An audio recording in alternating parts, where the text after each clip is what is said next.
I think at a very young age, I was always trying to figure out why things are the way they are. I thought mathematicians did that really elegantly. You know, the thought that you could describe something so perfectly in an equation, and that the equations could, as complex as they might be, they could be cleaned up. You know, they could be made more beautiful by getting rid of duplication of effort within them, so that you could distill it down into these kind of essential things. So that I thought was very beautiful. I also was really interested in how physicists think, because they come up with theories of everything.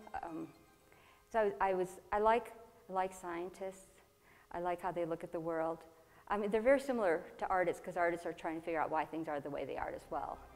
And so I was at the University of Illinois studying chemistry and taking math classes, and I met somebody in art, and I thought, oh, that's really interesting how she thinks. I should take a drawing class. I want to be around people who think like that. So I started drawing class, and I was like, wow, I'm like really good at this. I had no idea that I was visual in any way.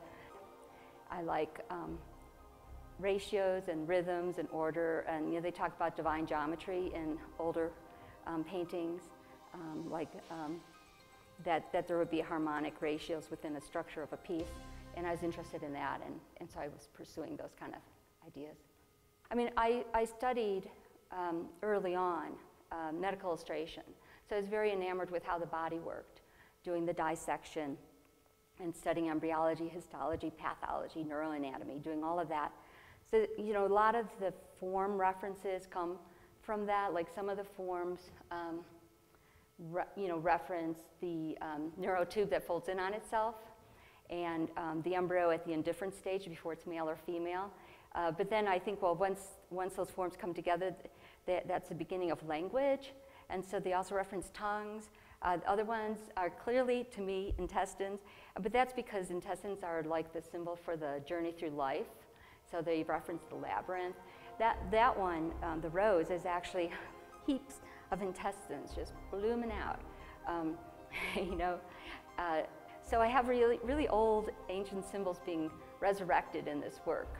When you work with geometry, they will reference nature a lot, because nature, you think about the pine cone, you know, the Fibonacci numbers, fractal geometries, they all come to play in nature so readily, and so if it shows up in my work, it immediately makes that reference. As an artist, I'm always concerned when I get a handle on things, if I know what I'm doing, so I'm always trying to trip myself up, set myself up for problems, say new materials or new approaches or new ideas, like with research. So then I have to throw something in the mix. And so I thought, I'll move to curved surfaces and see what that does. You know, and then I was like, oh, I have a curved surface, that means I have a space inside. What could I do with the space inside?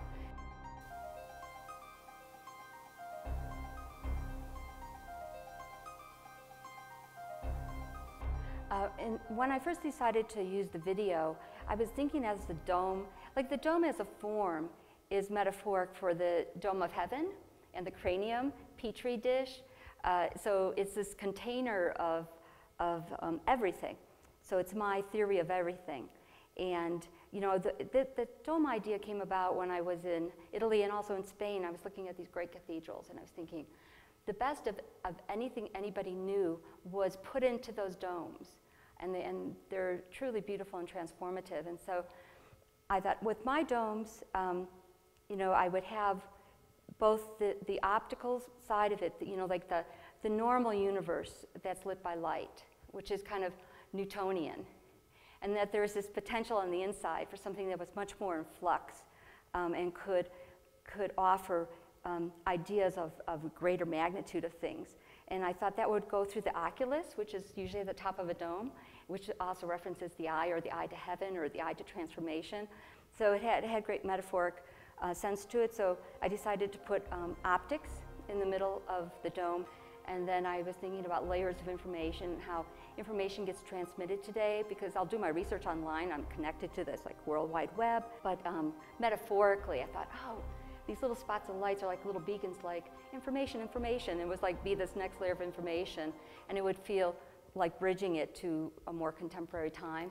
It's interesting to think about, because I think most people now are interfacing with the world on this flat screen that flickers and changes. And is intensely dynamic to people, and people are really captivated. And then I'm saying, come and look at my really quiet worlds that are very contained. There's this other side to it, which is to say that maybe the power of artwork today, I'm thinking particularly painting and drawing, because that's the world I'm really immersed in, comes from the fact that it plays so outside of the system of what the market wants. And maybe it's like it has this draw to people. The thing that's really beautiful is that people have all drawn.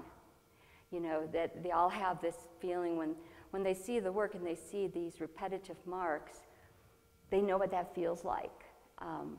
And so I think I give people a moment to kind of move into that world, which is more of an experiential world or embodied world, and they can maybe slow down a little bit,